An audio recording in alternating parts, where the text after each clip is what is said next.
Beach covers of Nirvana. Hang out at my margarita. She's from Reseda. I said I'm from wherever you're going tonight. It's happy hour up in Noho. She said another come here solo.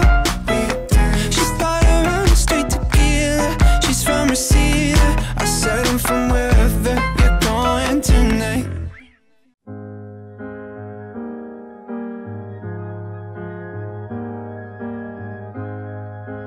So, how are you? How's the quarantine thing happening right now for you? Yeah, I'm super tired, but I'm all things considered good. Like, I'm safe, I'm at home, few friends I'm living with, my sister, making music, so I'm pretty good. I'm definitely thankful.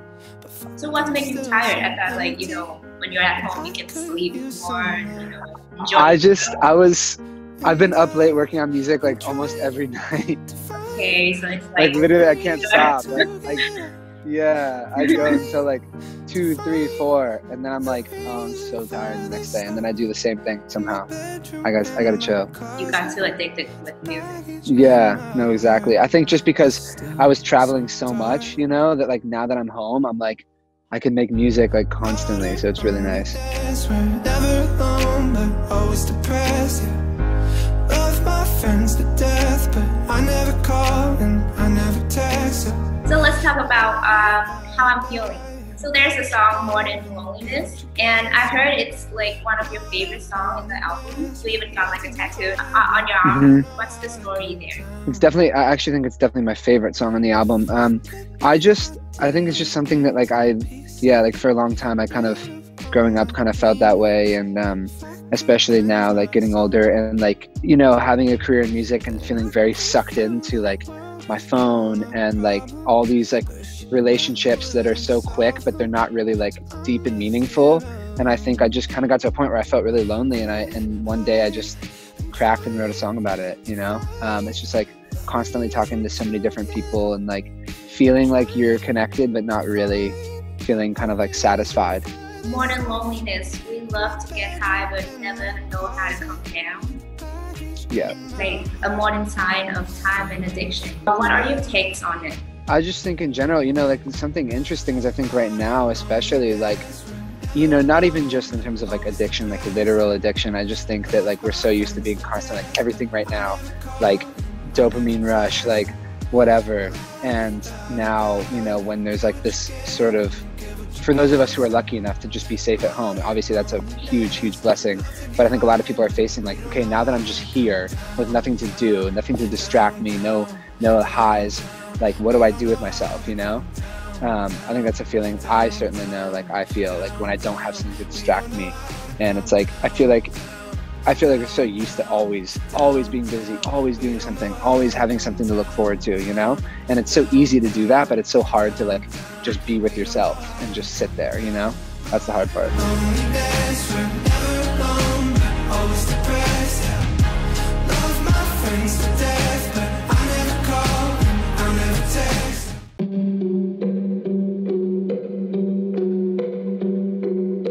There won collaborations with the K-pop boy band BTS. So how did that come about? Yeah, it's crazy because I would have never expected I would get a chance to work with them. But basically, I met them when I was in London. They played a show, and I went and met them there. And then right after meeting them, they asked me to do the remix for their song, Make It Right, which was literally my favorite song they had put out. And so that was really cool. And then right after that, I was like, oh, it'd be really cool to have them on my album. So I sent them the demo of Who. They loved it, recorded it, and sent it back to me. And that was pretty much it. Like, it was a very easy process. It was really cool.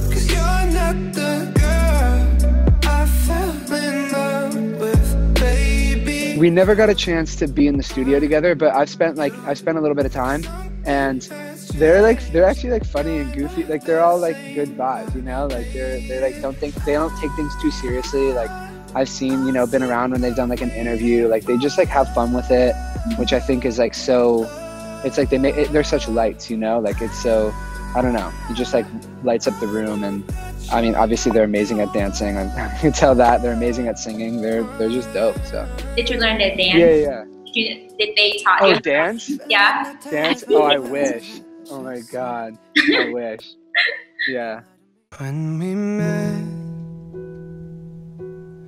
I wasn't. So as your album title states, How I'm Feeling, does every song stick to your personal experience, or they're related to other stories too? Yeah, I mean, it's pretty much everything. I'm pretty much only good at writing from my personal experience. Like, I have a lot of trouble kind of like making up stories. Every once in a while I can make up a story, but usually the story comes from like an emotion that like I feel very deeply. So yeah, I don't know. I kind of prefer to just, well, really every time I try to do something else, it just kind of doesn't work out. So I guess that's kind of just naturally, the approach to the album was just to whatever I was feeling on that given day at that given moment became the song. I see. So basically 21 songs will be 21 emotions of you, or maybe stories of you. Yeah, exactly. So how are you feeling right now? Haha, definitely, like I said before, tired, but thankful. I appreciate being safe and having good people around me, and I appreciate being able to make music. So tired and thankful, I guess. There's many phases of laugh in the album. So which laugh dominates you the most? I would say the two biggest ones for me, actually there's three biggest ones I'm going to say. Goofy, green, existential, the purple, and hopeless romantic. I'd say like a good combo of those three, especially right now.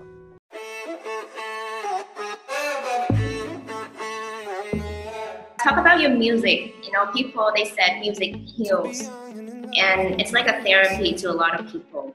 So how has music healed you?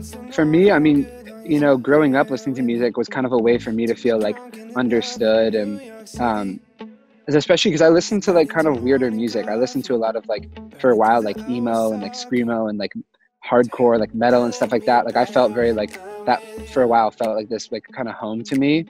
And then when I started making music, it was sort of like my way to then kind of take all of that and take my influences and just kind of express myself, So for me, it's like literally, like I literally have to make music. Like I go crazy if I go a few days without making music. Like, I don't know. It's just at this point, it's just like an extension of my existence.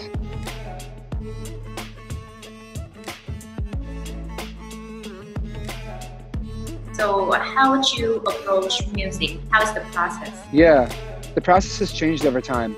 More recently, it's just been honestly mostly kind of like freestyling, like just kind of like hearing a chord progression or hearing a beat or sitting at the piano, turning like my voice memo on my phone and just spitting stuff out and then see what feels right, and not thinking too much. That's kind of my favorite way to write.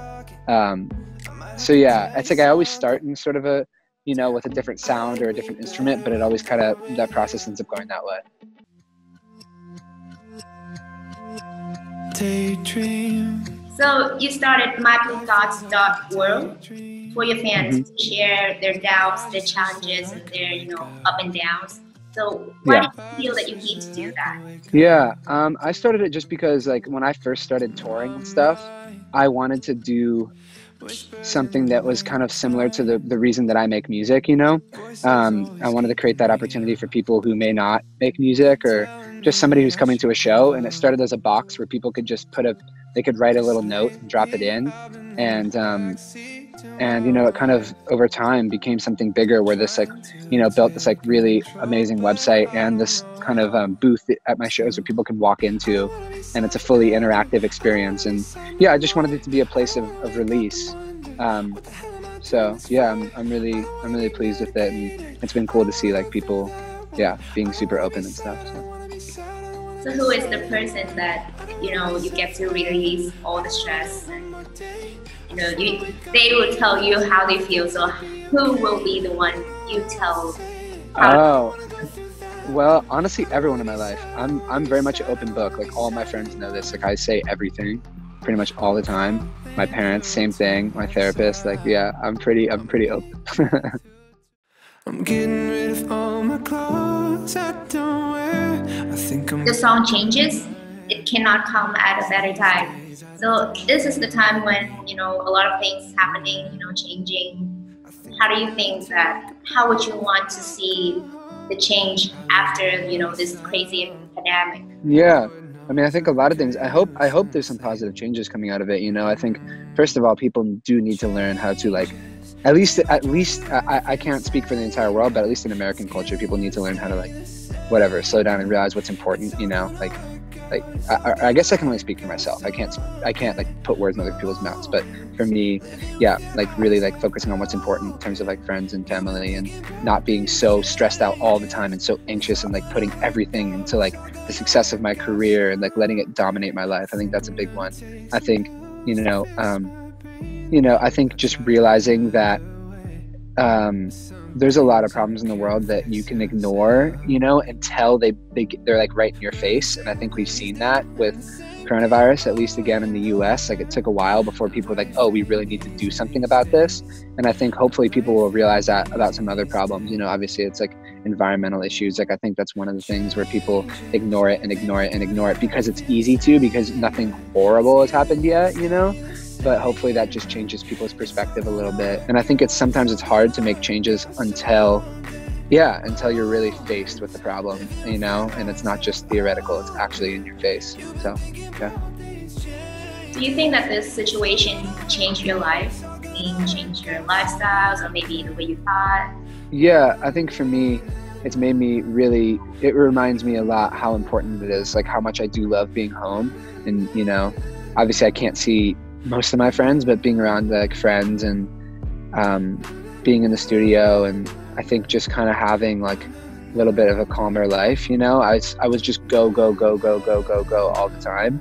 And it's made me realize that, like, I love playing shows, like I love being on stage, but traveling all the time is really hard for me. And I like being home, and it's also reminded me like to really focus on family and talking to my family more, because like I would have a lot of friends who would speak to their mom and dad like every day or every few days, and I'd be like, sometimes I would go weeks without speaking to my parents, and now it's like we text every day.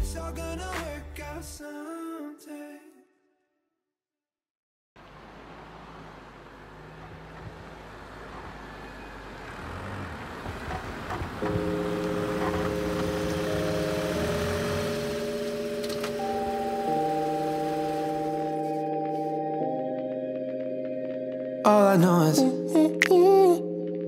we could go anywhere, we could do anything, girl, whatever the mood we're in. So in Vietnam, you have a big like community of fans. People, they love your songs. So would you like to say something to the Vietnamese fans? Telling them a little bit about this. Anything you want? Yeah, totally. I mean, first and foremost, I just have to say thank you. Especially for supporting me for so long, since 2015. And I know a lot of you have, been listening since I put out my first song, The Other, and I really appreciate that. And I mean, I don't need to, everyone's telling everybody this, but yeah, it's, obviously important to take this seriously and to stay home and to be careful and not be going out, and not, if not just for yourself, if for all the people around you, and especially older people. So yeah, thank you so much.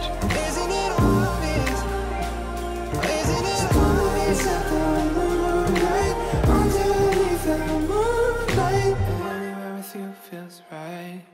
Anywhere with you feels like Paris in the rain. Paris in the rain. Walking down an empty street, puddles underneath our feet.